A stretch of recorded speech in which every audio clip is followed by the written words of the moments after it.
I could almost tell just based off of the sound of the runner if they were probably going to get hurt or not.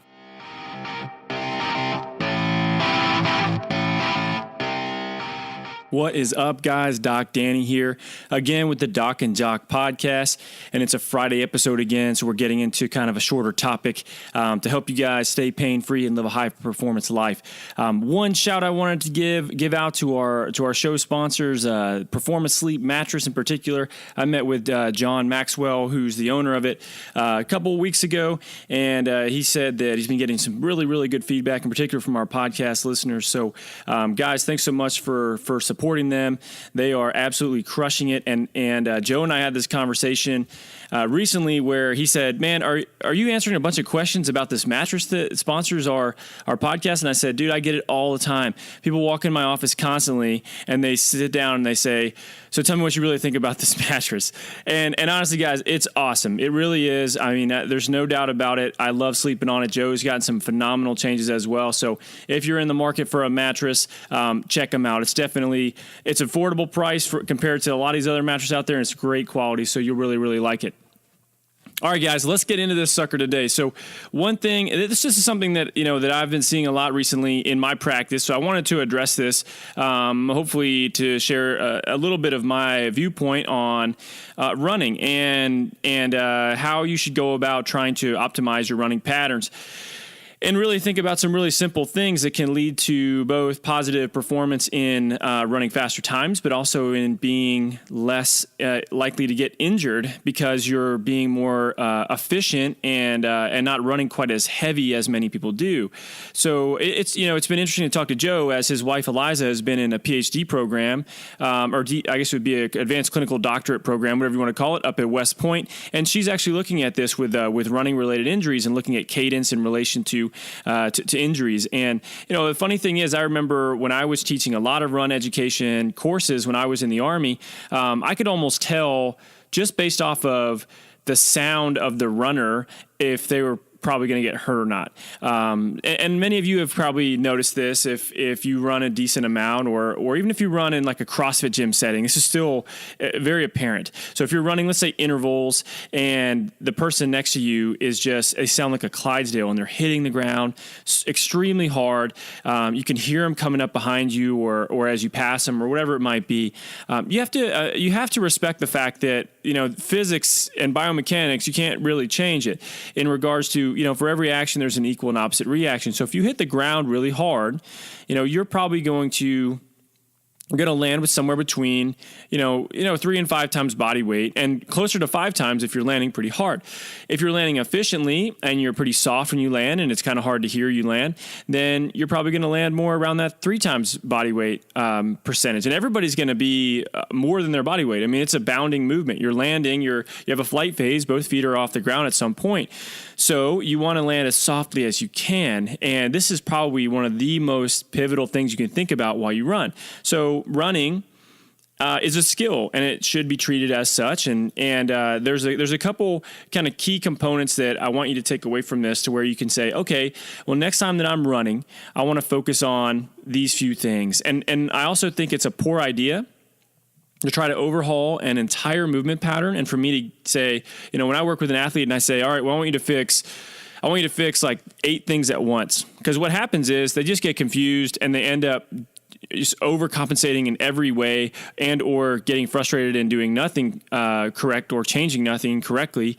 And I get no benefit from that. So I like for people to try to focus on one thing, maybe 2 things max at a time, ideally 1.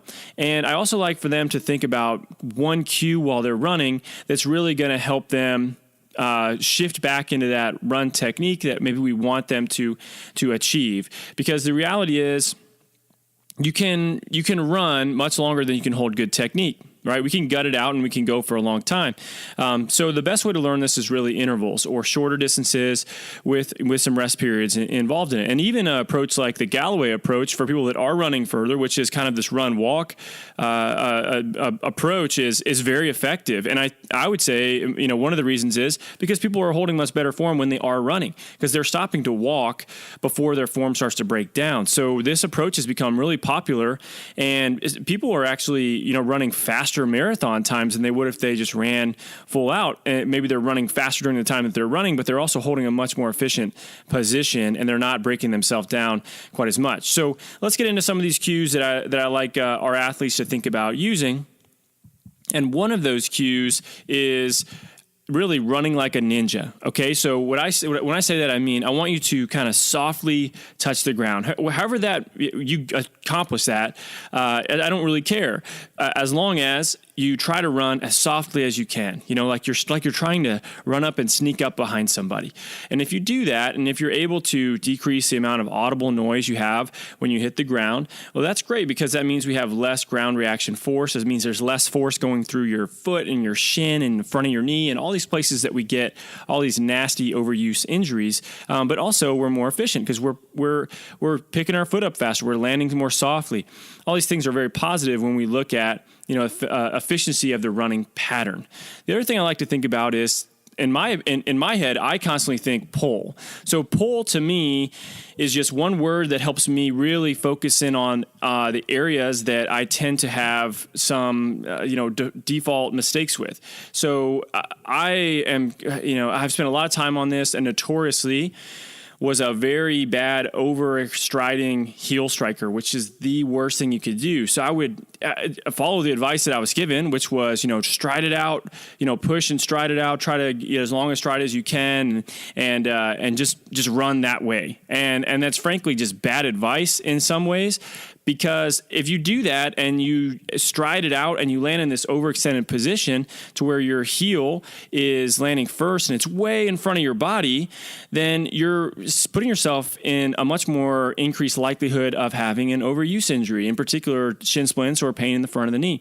So when we pull our foot up off the ground versus drive ourselves forward by pushing ourselves forward, what happens is we end up pulling that foot up more with a kind of hamstring, posterior chain dominant movement versus dragging the leg through with the hip flexor as we kind of throw it forward in front of our body.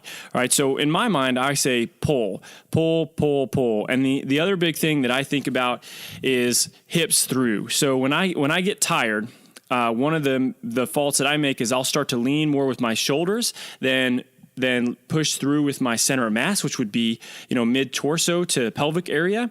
And that changes my posture. That changes where forces get distributed through the kinetic chain up into hips, lower back, everywhere. So hips through is something that for me that instantly makes a big difference, and I can feel myself pick up my pace when I get my center of mass in the right place. So what I want you to think about is a couple cues. Just think, run like a ninja, push your hips through, or pull your foot off the ground, and play around with it a little bit. So next time you're in a workout that involves running, or next time you go and do some interval runs, or you go out and do a longer run, just think of one or two of those cues and see how it feels. See if you feel like you get some increase in your efficiency. Are you fatigued less fast? Are you all of a sudden not hating running quite as much? And it's funny, in the CrossFit community, very few people actually like to run, and I look forward to it because CrossFitters are such bad runners